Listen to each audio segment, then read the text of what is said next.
Boa noite a todos, que a paz do Mestre Jesus nos envolva e é sempre uma grande satisfação estarmos aqui para essa noite de reflexões, de estudo. E esse mês, o mês de dezembro, é um mês muito especial porque, como Paulo disse, há uma magia nesse mês a nos envolver, a nos alegrar, a nos alimentar de fé e de esperança. A psicosfera da Terra se torna mais leve porque abrimos nossos corações para a fraternidade, para o amor e para a caridade. Então, esse mês tem uma data muito especial, o Natal, o nascimento do menino Jesus. E se é Jesus o aniversariante, é dele que temos que lembrar, é dele que precisamos nos lembrar. Mas quem é Jesus? Emmanuel nos fala no livro A Caminho da Luz de uma comunidade de espíritos puros. O benfeitor nos fala o seguinte: na direção de todos os fenômenos do nosso sistema, existe uma comunidade de espíritos puros, em cujas mãos se conservam as rédeas diretoras da vida de todas as coletividades planetárias. Então, Emmanuel está nos falando aqui que existe uma pleiade de espíritos puros a governar o nosso sistema solar, a governar os planetas, os sóis, os astros. Mas o que é o espírito puro? O espírito puro é aquele espírito que já alcançou o grau máximo de perfeição em que o indivíduo consegue atingir, O espírito puro já se libertou totalmente das impurezas da matéria. Ele não precisa mais reencarnar. Ele possui superioridade moral e intelectual em relação aos demais espíritos. E Deus, nosso Pai, nos criou a todos, simples e ignorantes, e nos deu todas as condições, nos dá todas as condições para evoluirmos e crescermos. E todos nós um dia seremos espíritos puros. O tempo que nós vamos gastar para isso vai depender de cada um de nós, das nossas ações. Mas o que é certo é que todos nós um dia teremos o nosso planetinha, a nossa estrelinha para governar. E o Emmanuel continua nos dizendo que essa comunidade de seres angélicos e perfeitos, da qual Jesus é um dos membros divinos, se reuniu nas proximidades da Terra por 2 vezes no curso dos milênios conhecidos. A primeira vez que essa comunidade se reuniu foi quando o orbe terrestre se desprendia da nebulosa solar para a definição das diretrizes e organização da vida no planeta Terra. Então, Emmanuel está nos falando aqui que mesmo antes da Terra existir, Jesus já era um espírito puro. Daí a gente perceber, em termos de evolução, a nossa distância para Jesus. E a segunda vez que essa comunidade de espíritos se reuniu em torno da Terra foi quando se decidia a vinda do Senhor à face da Terra.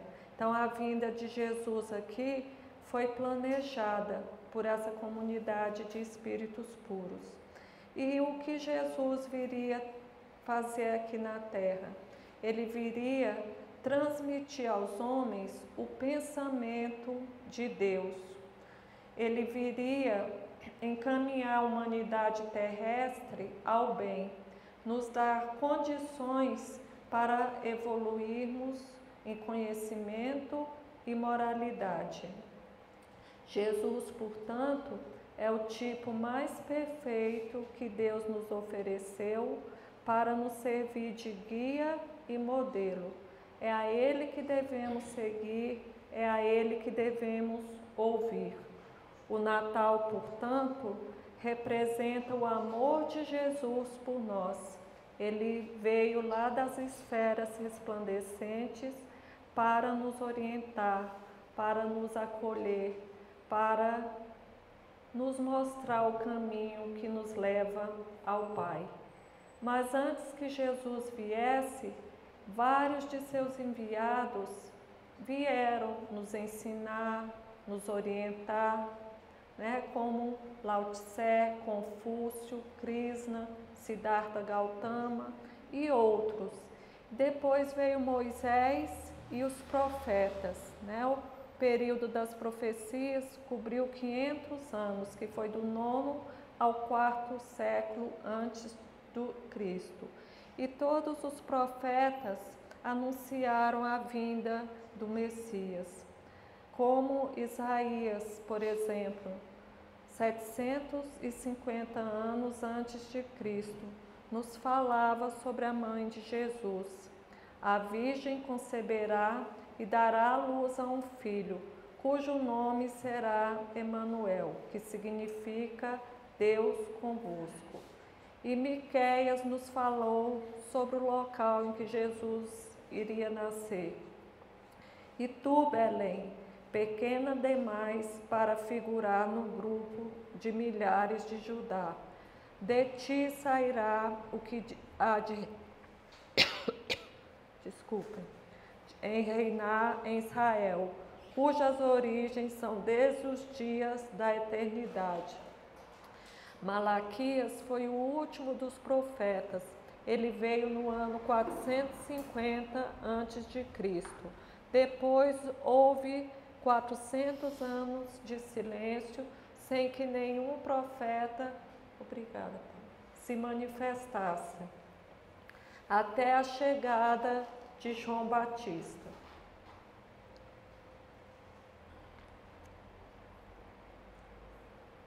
João Batista foi filho de Zacarias e Isabel. Zacarias foi um sacerdote nos tempos em que Herodes era o rei da Judéia. Isabel era prima de Maria, mãe de Jesus. Portanto, João Batista foi primo de Jesus. E Zacarias e Isabel eram justos perante Deus, nos diz a Bíblia. E eles já tinham idade avançada e não possuíam filhos. E eles sonhavam em ter um filho. Certo dia, quando Zacarias foi queimar o incenso, ele começou a orar a Deus e pediu que, se fosse possível, que ele e Isabel tivessem um filho. E também que Deus enviasse a Israel o Salvador, porque Israel naquela época estava passando por situação difícil.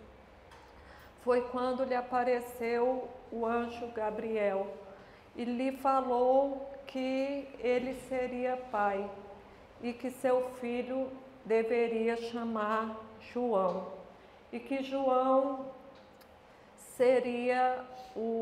iria preparar o caminho para o Messias. Sobre João, o próprio Jesus nos falou: entre os nascidos de mulher não surgiu ninguém maior do que João Batista. Todavia, o menor no reino dos céus é o maior do que ele. Então, Jesus quis nos dizer que João Batista era um espírito muito evoluído, mas ainda não era um espírito puro. Ele ainda tinha muito que aprender aqui na terra, mas ele já era um grande espírito, já possuía uma grande evolução. Ele pregou arrependimento e preparou as pessoas para a mensagem de Jesus. Outros dois espíritos que auxiliaram Jesus na sua missão foi Maria e José, que o recebeu como filho. O Espírito Áureo, na obra Universo e Vida, nos fala que Maria e José são espíritos que vieram de Sírios. Sírios é um sistema mais avançado que o sistema solar. Então, Maria e José eram espíritos mais evoluídos que os que habitavam aqui o planeta Terra. E Maria, quando tinha os seus 12 para 13 anos, recebeu a visita do anjo Gabriel. E ela já estava noiva de José, prometida para José, e o anjo lhe falou que ela tinha sido a escolhida para ser a mãe de Jesus. E ela ficou assustada, porque ela ainda era muito jovem, mas ela conversou com o anjo e aceitou a vontade de Deus. Ela falou: eis aqui a serva do Senhor, cumpra-se em mim segundo a tua palavra.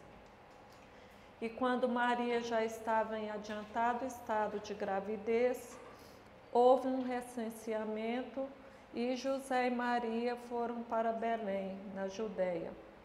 E quando chegaram em Belém, a cidade estava repleta de viajantes e não havia lugar para eles na hospedaria. Então eles se acomodaram num presépio, num estábulo, o local onde se recolhiam os animais.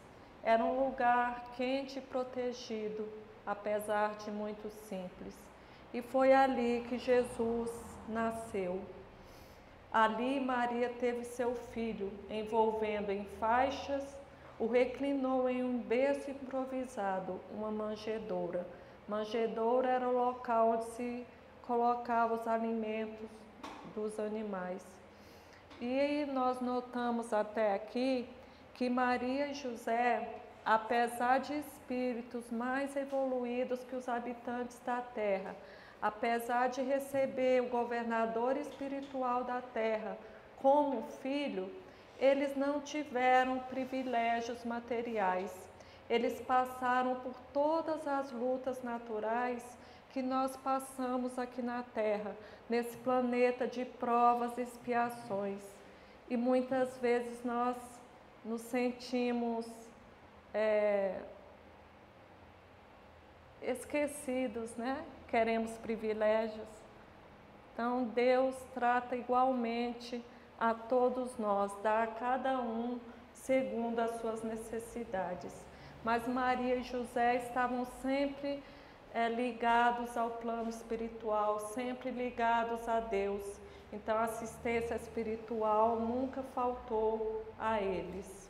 E Jesus aqui nos trouxe a sua primeira lição.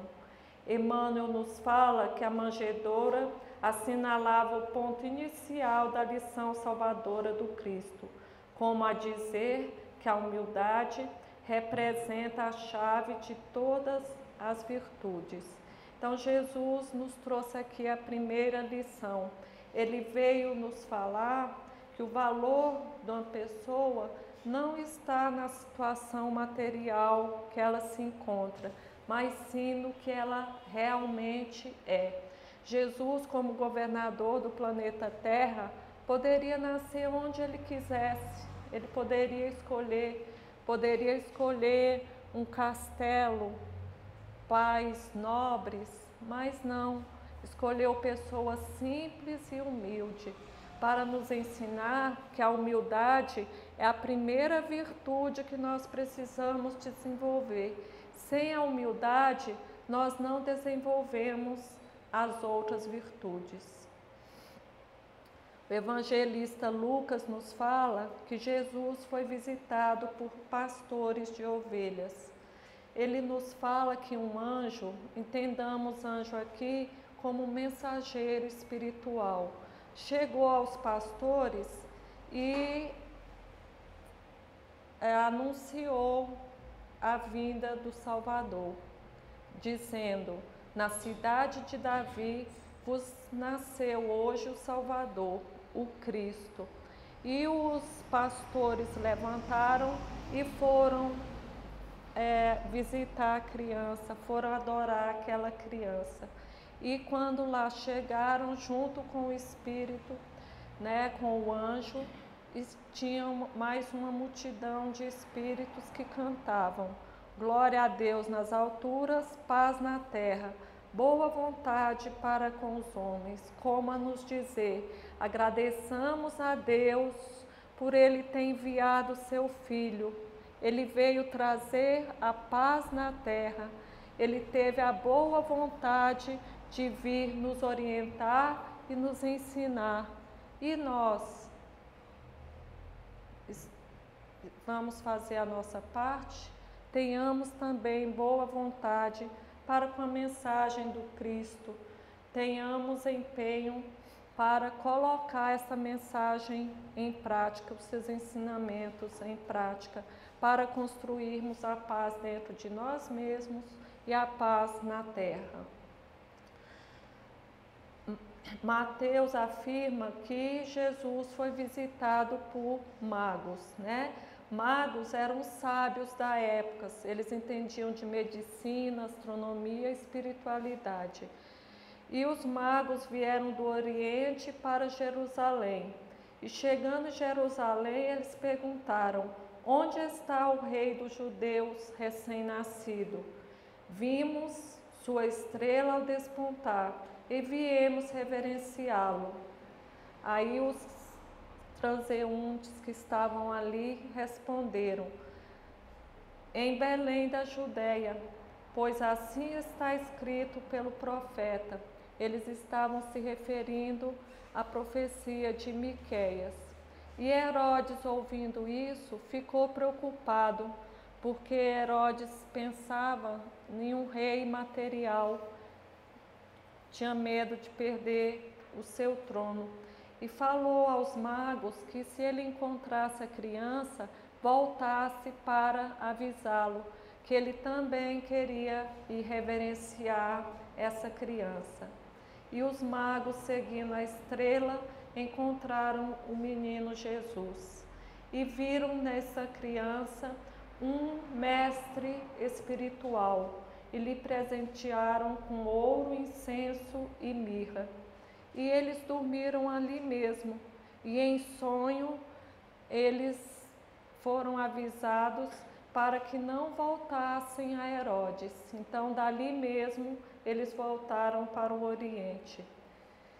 E Lucas nos fala, aliás, Mateus nos fala que Herodes, vendo que os magos não retornariam, mandou que se matasse todas as crianças menores de 2 anos.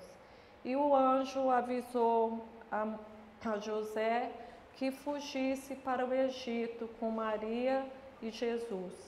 E assim ele fez, e lá ficou até que Herodes morreu, e os anjos avisaram novamente que não haveria mais perigo. E eles voltaram para Nazaré, na Galileia. O evangelista Lucas nos fala que com 8 dias de nascido, Jesus foi levado ao templo para fazer a circuncisão, como era costume da época. E lá no templo, a profetisa Ana e o sábio Simeão reconheceram Jesus um mestre espiritual, reconheceram em Jesus o Salvador de Israel. E Lucas também nos fala que depois eles voltaram para Nazaré. Então aqui são mensagens que se completam, né? As mensagens dos evangelistas, geralmente uma completa a outra. E nós pensamos aqui que Jesus chegou em meio a muitos sinais reveladores. Então, por que ele não foi reconhecido naquela época? É porque se esperava um rei material, um rei guerreiro, um rei que levasse a Israel acima de todas as outras nações. E muitas pessoas até hoje estão esperando esse rei, né? E nós, com o conhecimento que nós temos, com o entendimento da mensagem do Cristo, nós estamos aceitando Cristo, estamos abrigando Cristo em nossos corações, estamos nos esforçando para colocar em prática seus ensinamentos, as suas lições. A verdadeira data do nascimento do Cristo é desconhecida. Naquela época, os judeus não tinham o hábito de comemorar aniversário. E também, mais na frente, houve ajuste nos calendários históricos. Então, Jesus, os historiadores nos falam que Jesus pode ter nascido de 6 anos antes a 4 anos depois da data fixada. E há fortes indícios que ele nasceu em abril, 5 anos antes da data estipulada. Alguns historiadores também falam que ele não nasceu em Belém, que essa ida para Belém foi para forçar o cumprimento da profecia de Miqueias. Mas isso não tem muita significância em nossas vidas. O que importa mesmo é a mensagem que ele nos deixou. E Pedro Camargo, que usa o pseudônimo de Vinícius, nos fala que o Cristo pode nascer para cada um de nós em momentos diferentes. E ele nos fala, se perguntarmos a Paulo de Tarso onde e quando Jesus nasceu, Paulo nos falará que foi na estrada de Damasco, quando eu, então intolerante e fanatizado por uma causa em glória, me vi envolvido na sua divina luz. Então, para Paulo, Jesus nasceu naquele momento em que ele caiu do cavalo e ele foi convidado a abandonar o fanatismo e a perseguição que ele fazia aos cristãos. Se perguntarmos a Maria de Madalena, ela nos dirá que Jesus nasceu em Betânia, certa vez em que sua voz, ungida de pureza e santidade, despertou em mim a sensação de uma vida nova. Maria de Madalena era uma jovem rica, mas ela vivia curtindo os prazeres do mundo, mas possuía um grande vazio em sua alma, que foi preenchida quando ela encontrou Jesus e dividiu os bens materiais que ela tinha com as pessoas necessitadas e cuidou dessas pessoas. Pedro, o apóstolo, nos diz que Jesus nasceu no átrio do Paço de Pilatos, no momento em que o galo, cantando pela 3ª vez, acordou minha consciência para a verdadeira vida.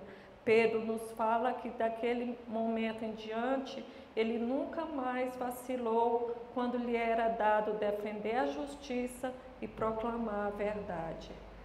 João Evangelista, o discípulo amado de Jesus, nos diz que o Mestre nasceu no dia em que o meu entendimento iluminado pela divina graça me fez saber que Deus é amor. Zaqueu nos fala que Jesus nasceu em Jericó, numa esplêndida manhã de sol, quando eu, ansioso por conhecê-lo, subi numa árvore à beira do caminho, onde ele passava, contentando-me com o ver de longe. Mas Jesus não se contentou em vê-lo de longe e se hospedou em sua casa. E Zaqueu fala que naquele dia entrou a salvação em seu lar. Tomé nos fala que Jesus nasceu em Jerusalém, naquele dia memorável e inesquecível, em que me foi dado testificar que a morte não tinha poder sobre o Filho de Deus. Dimas, o bom ladrão, nos fala que Jesus nasceu no topo do Calvário, precisamente quando a cegueira e a maldade humana supunham aniquilá-lo para sempre. Dali, ele me dirigiu um olhar repassado de piedade e ternura, que me fez esquecer todas as misérias deste mundo e gozar as delícias do paraíso. Então, Jesus pode nascer para cada um de nós no momento em que nossa consciência perceber a sua grandeza, a grandeza do seu amor, da sua mensagem da sua exemplificação que ele deixou para todos nós. O menino Jesus pode nascer para cada um de nós todos os dias em nossas vidas, se assim nós permitirmos. Então, por que nós comemoramos o Natal no dia 25 de dezembro, se não sabemos o dia certo que Jesus nasceu? Essa data está associada a uma popular festa pagã de devoção ao Deus Sol Invictus, muito apreciada em Roma. Então, os pagãos daquela época, eles eles comemoravam o solstício do inverno, né, que era o dia mais curto do ano. E no hemisfério norte isso ocorre no dia 22 de dezembro. E eles faziam essa festa para evitar a morte do sol. Em que a festa, eles faziam a festa por 3 dias, então começava dia 22 e terminava dia 25. E tinha muita comida, muita bebida e muitos exageros, né? Fala também que as senhoras, somente as senhoras trocavam presentes entre si, os pequenos artesanatos que elas faziam, né? Eles enfeitavam o carvalho. E no ano de 325, com o Concílio de Nicéia, Jesus passou a ser considerado pela Igreja como um Deus, né? E passou a ser considerado o sol vencedor. Mas nós sabemos que Jesus não é Deus. Deus é o Pai, Jesus é o Filho, como ele mesmo deixou bem claro em muitas de suas passagens. E no ano de 336, o imperador Constantino determinou que dia 25 de dezembro seria comemorado o nascimento de Jesus. No ano 350, o Papa I estipulou que o dia 25 seria o Natal e mais na frente foi oficializado o feriado. Então essa data está associada a essa festa pagã. Muitos dos pagãos já haviam se convertido ao cristianismo, né? E foram mantidos alguns hábitos que eles tinham. A árvore de Natal surgiu na Alemanha no século XVI, né? Em substituição ao carvalho. E depois surgiram outros, a estrela, né? E muitos cartões de Natal. Cada povo deu a sua contribuição. No ano de 1223, Francisco de Assis inovou o presépio. Já era feito o presépio em algumas igrejas, mas Francisco estava percebendo que as pessoas estavam perdendo o verdadeiro sentido do Natal. As pessoas estavam se esquecendo do Cristo. E em Grécia, na Itália, havia uma gruta parecida com a gruta onde Cristo nasceu. Então, Francisco de Assis montou ali um presépio vivo com os habitantes da cidade. Até os animais eram animais de verdade.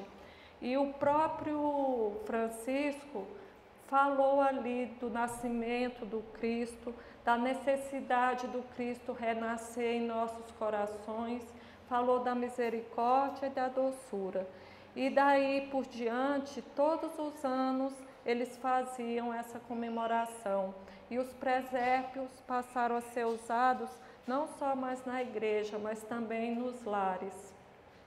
Mas nós sabemos que o Natal é muito mais que banquetes, que troca de presentes, que esses simbolismos.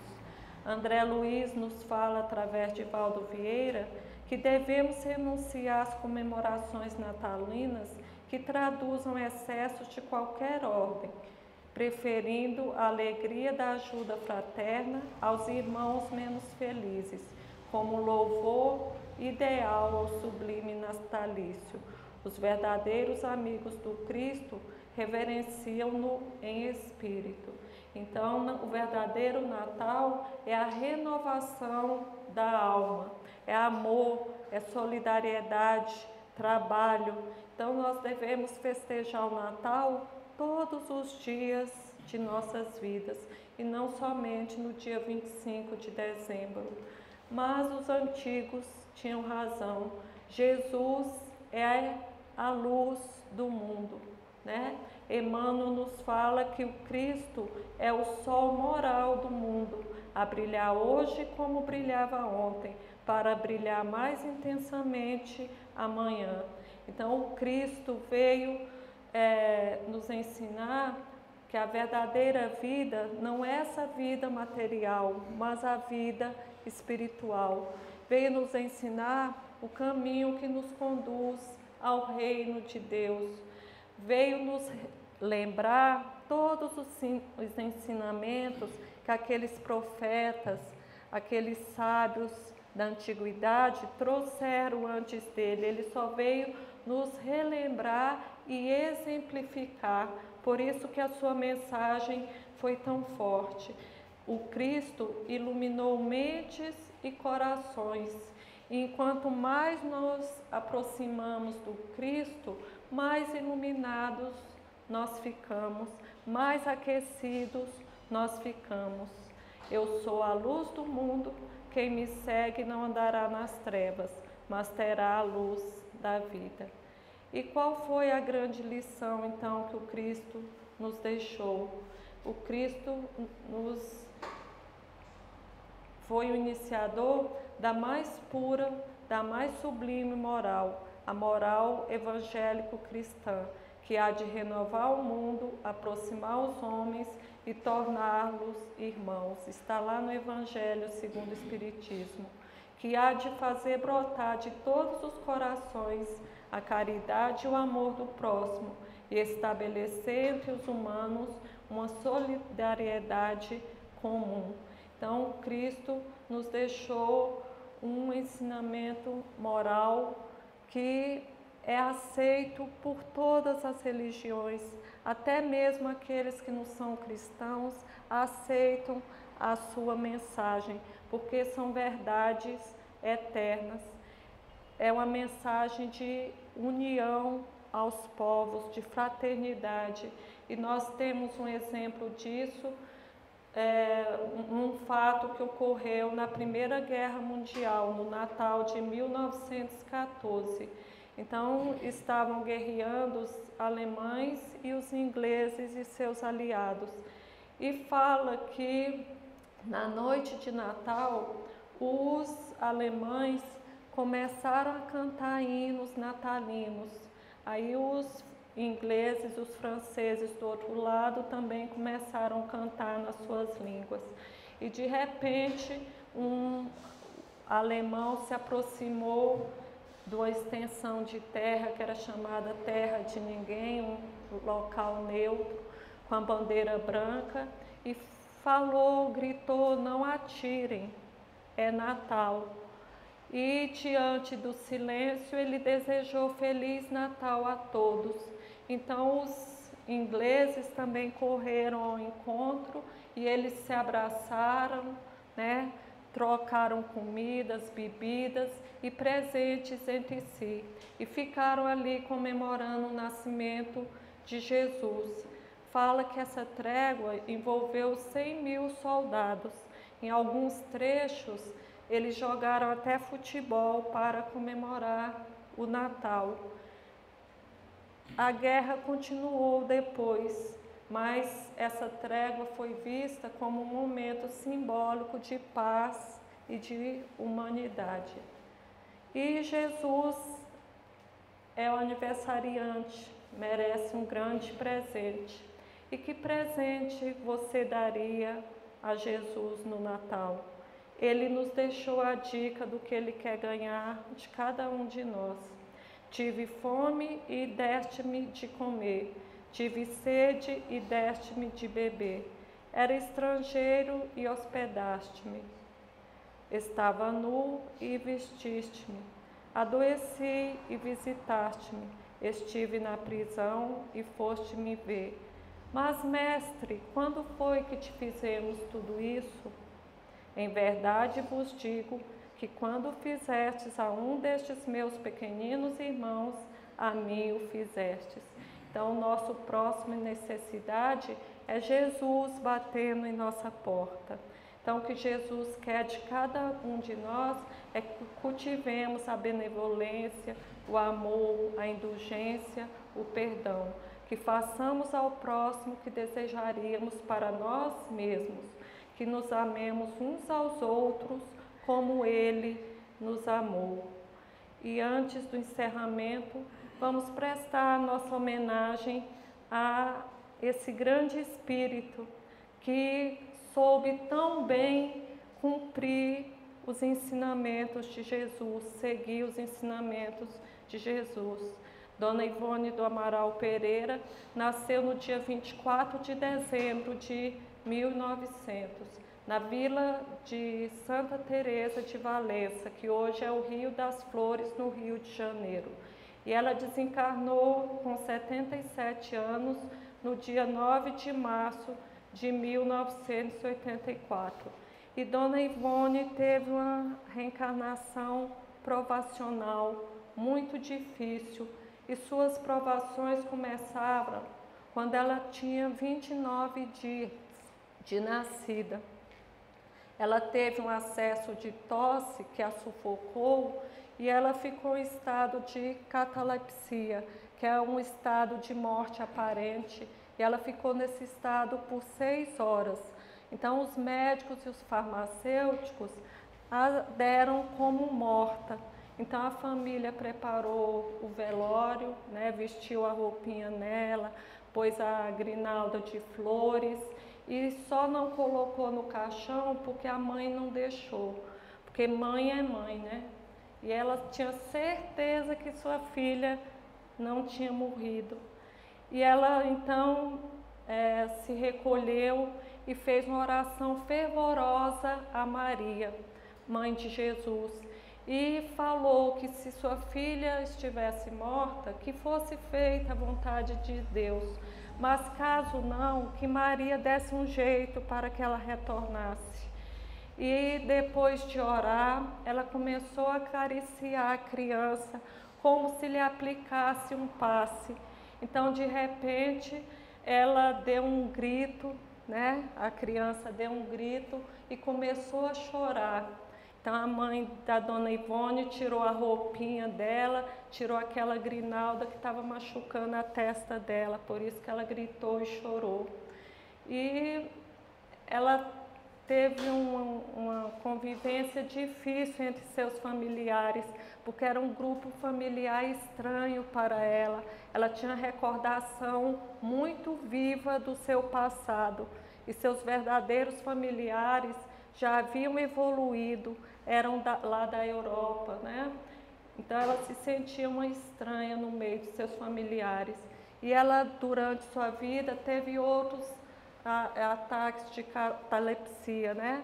E com 8 anos, ela conta que certa noite, durante o sono, percebeu diante da imagem do Senhor dos Passos, né? Essa imagem que representa a peregrinação de Jesus. E ela diz que a imagem estava pedindo socorro, pois sofria muito. E ela, no sonho, viu que a imagem se animou, lhe estendeu os braços e dirigiu essas palavras: "Vem comigo, minha filha, será o único recurso que terás para suportar os sofrimentos que te esperam." E ela prontamente aceitou a mão da imagem e subiu os degraus do altar e não se lembra mais nada do seu sonho.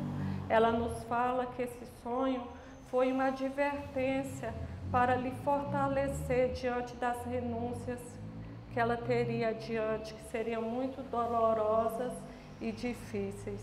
E ela realmente segurou a mão de Jesus durante toda a sua encarnação aqui.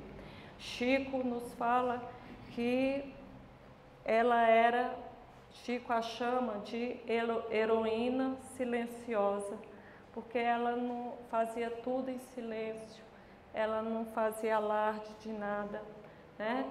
E era uma médium excelente.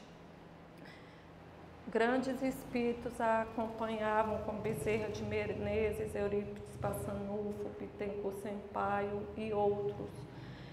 E ela teve uma mediunidade dignificada com Jesus. Ela viveu, dedicou toda a sua vida à doutrina espírita e sempre obedeceu aos conselhos da doutrina e às advertências dos seus guias. O seu manual era um livro dos médiuns, ela seguia o livro dos médiuns rigorosamente. Então, no final de sua vida, ela tinha uma paz de consciência tão grande que foi perguntado se ela achava que ela havia cumprido sua missão, e ela falou que sim, porque a sua paz de consciência era enorme. Então sigamos o conselho de Dona Ivone e deixemos que o menino Jesus nasça na manjedoura de nossos corações todos os dias. Emmanuel nos fala que se Jesus não nascer e crescer na manjedoura de nossa alma, em vão os anos novos se abrirão iluminados para nós. Então, ano novo, vida nova.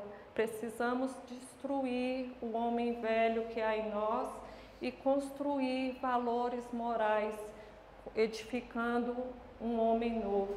Construir a nossa paz interior, porque somente com a paz individual de cada um de nós é que nós construiremos a paz no mundo.